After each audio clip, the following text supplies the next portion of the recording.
Woman threatens teen mom to leave restaurant, manager steps in. She never would have expected these words to leave the lips of a fellow mother. She was tempted to punch the woman right in the face, but that was when the manager stepped in and gave the rude woman a piece of her mind. Gina Henry went through the roughest patch of her life when she decided to go through with her teenage pregnancy. She always wanted to be a mom, but she never thought it would happen at such a young age. She was lucky enough that she could attend online schooling while caring for her baby, but things were still difficult despite this small miracle. Her family supported her through all of it, but the rest of the world seemed to look down on Gina and her situation. The only thing stopping her from screaming at the staring public was her little boy that was sitting in her arms. Her best friend, Emily, helped her a lot too. Emily and Gina had been best friends since they were a lot younger. Gina trusted Emily with her life. She even asked Emily to be there when she went into labor. Gina knew how lucky she was to have Emily by her side, helping her. It would be Emily's supportive nature that would save Gina from the yelling woman at the restaurant. They went to this restaurant so often that the staff knew their names. The place also had a "We happily accept breastfeeding mothers" sticker on their door, which drew Emily and Gina in even more. Emily agreed to Chinese, and soon enough, they were sitting at their usual spot. That was when the manager made her way over to them. Mrs. L smiled at the girls as she reached out to Gina's boy, pouting lovingly as she ran her hands through his curly hair. But just moments later, two things would spoil the good mood. First, a woman and her 10-year-old son came walking into the restaurant. Second, Gina's baby got fussy. The little boy was hungry, so Gina quickly threw her nursing blanket over her shoulder and let nature take its course. The woman and her boy instantly twisted their faces in disgust when they looked over at Gina. The boy asked his mother what Gina was doing, and her response was mind-boggling. "She's doing something disgusting," she chose to say, pulling her boy away from their table. "Don't you know better than to do that in public?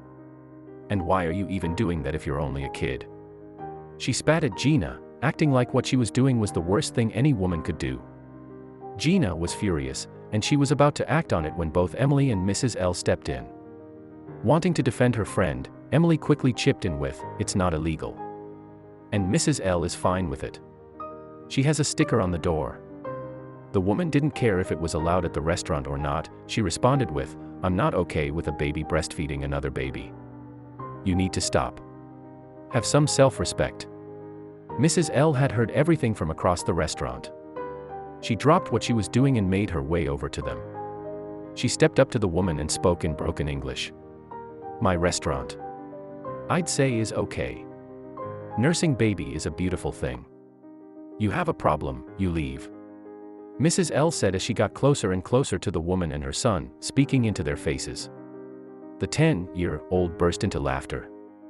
It was clear he agreed. The woman, on the other hand, turned as red as a beet. Her anger might have been at volcano levels, but she shut her mouth and ushered her son to the opposite side of the dining room, shooting dirty looks at Gina and Emily. But that wasn't the end of the event. After Gina was packed full of orange chicken, and Emily looked like she was about to pass out from a food coma, Mrs. L strolled up and plunked down a to-go bag. "Extra egg rolls. Free for Mom," she said, cooing at the baby once more. Gina and her friend sauntered out of the restaurant with only one thing on their mind.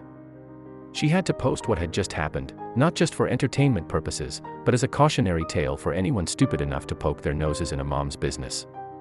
While she braced for the inevitable naysayers and trolls, readers from all over the world ended up sending hundreds of messages of support.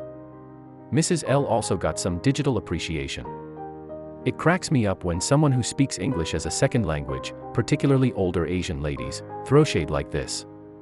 I guess one has to be a little old Asian lady speaking broken English to be able to pull that off without Karen going ballistic and needing to be tossed, which is really how I wish many of the scenarios I read on this sub would play out." All in all, what could have been a disastrous lunch ended up being a multi-generational show of solidarity. Besides Gina's family and her best friend, she now had another person she was grateful to have in her life, and not just for the free egg rolls.